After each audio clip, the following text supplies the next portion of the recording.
In this video, we're going to look at two other problems from chapter 12. First, we'll look at problem number 13.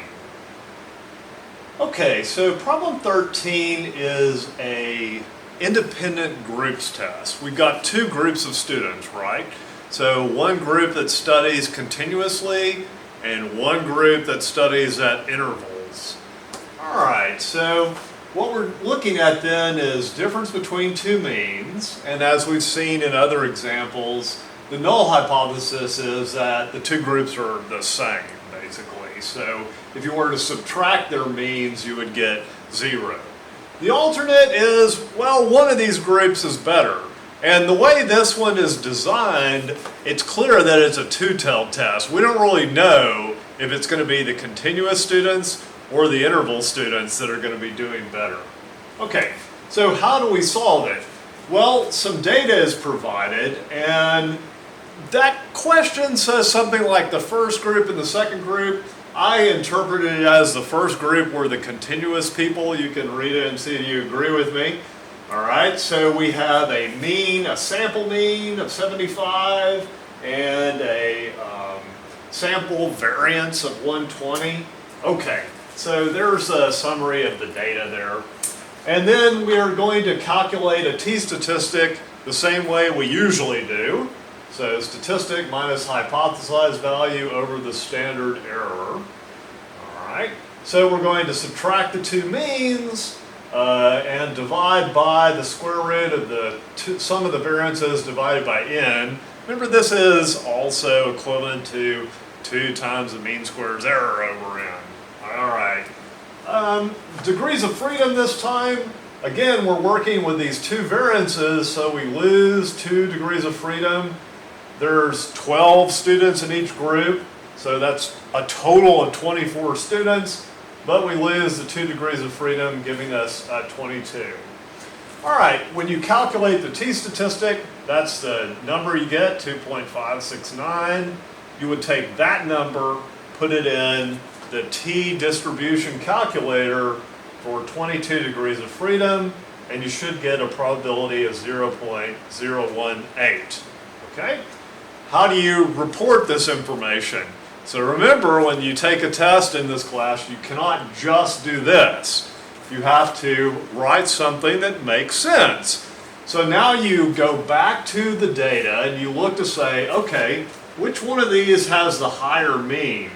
Notice that it's the interval students that got the higher score, all right? So we want to say what the direction is, all right? We don't want to say they're different. That's vague. You don't have to do that. Instead, we want to tell the direction. So we'll say students that study at intervals get higher scores. That's what the higher mean is. If you get a significant result, you then look at the means and determine which one is bigger. And then you assume that's what's happening. So this makes more sense. It's the intervals. Those are the successful ones. That was the whole point of the study. So you want to have a very strong statement. You don't want to say something vague like, well, the groups are different. We know which one is better. It's the ones that studied at intervals. Okay. And then, as we've done before, in parentheses, we put the t-statistic and the probability. Okay, so now we're going to look at number 14. Number 14 is an important problem. It's a little tricky because having done a lot of problems using t-statistics, some of you probably looked at this and thought that you were supposed to use a t-statistic for this one. The reason why you do not use a t-statistic isn't immediately obvious. But if you look at that first sentence, what Lane wrote was that this test was designed to have a mean of 80 and a standard deviation of 10.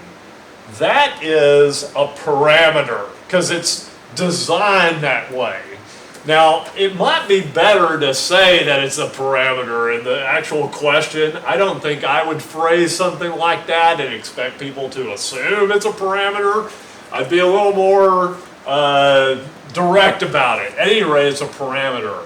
You would use a t-statistic or a t-distribution to find the probability, right? If you have an estimate of the standard deviation. Since we have the standard deviation, we use a normal distribution. So that is the first key problem, or the first thing you have to see before you can solve this. All right, so the null hypothesis is that, the mean is 80. And then we have the sample mean of 85, which seems extreme. It's definitely greater than 80. What we want to know is it extreme enough to draw a conclusion that this test doesn't work? So what we're going to need is we're going to need a sampling distribution, all right, for the statistic. So it's 80. And so remember, the standard error of a sampling distribution is equal to the standard deviation divided by the square root of n, right? So I would model this in the normal distribution calculator, all right? And there's the calculation of the standard error. I got 2.236 as a standard error. Okay, so this is what the t-distributions are doing. They're finding areas at either end when we do two-tailed tests, right? So imagine if you're working with a normal distribution. You have to look at both ends, because what we're asking really is, we're looking at this score of 85. We're not asking, what we're essentially asking is this extreme enough to say that the test isn't working as designed? In other words, is it extreme enough to reject the null hypothesis? So you have to look at both ends.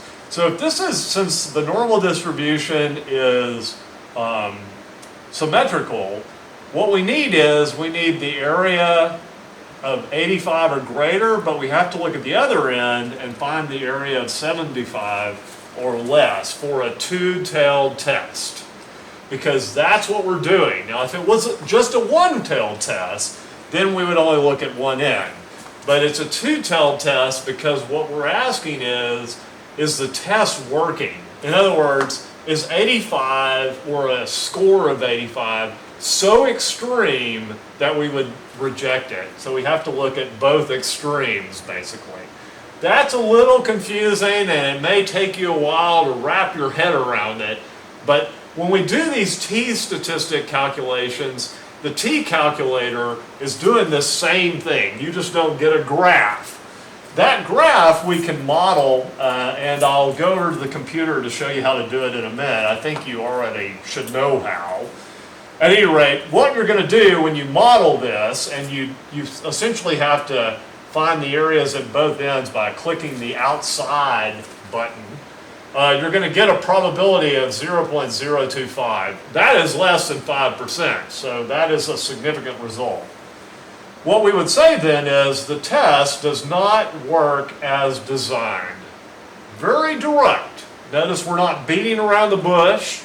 You don't want to say something like, doesn't appear, or the result's not significant, or anything else that's vague. You just say, it doesn't seem to work.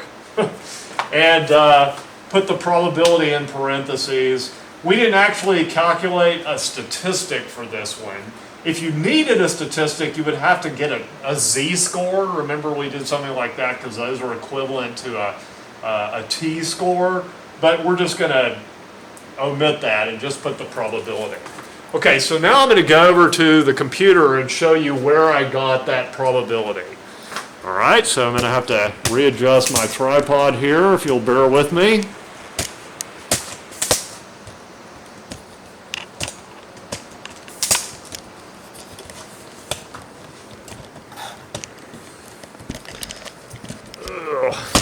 All right. Okay, let's have a look here.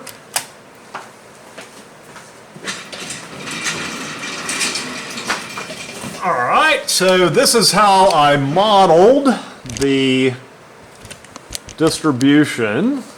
All right, let's see if everybody is going to be able to see that. All right, I think so.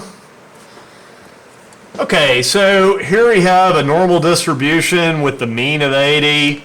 That's where 85 falls, and this is where 75 falls. Okay, so you can always kind of look at what you've got here and see if it looks like what you're trying to find. All right, so notice I put the mean of 80 in there. So for the standard deviation, this is actually standard error because it's a sampling distribution for n equals 12. I'm sorry, n equals 20, right? We had 20 students, okay. And with a standard deviation of 10, so 10 divided by the square root of 20. Okay, then to get the areas at both ends, you just click outside and you have to manually put in 75 and 85 and hit recalculate. That's where the area came from. Okay, so that concludes this demonstration of how to work questions 13 and 14 from chapter 12.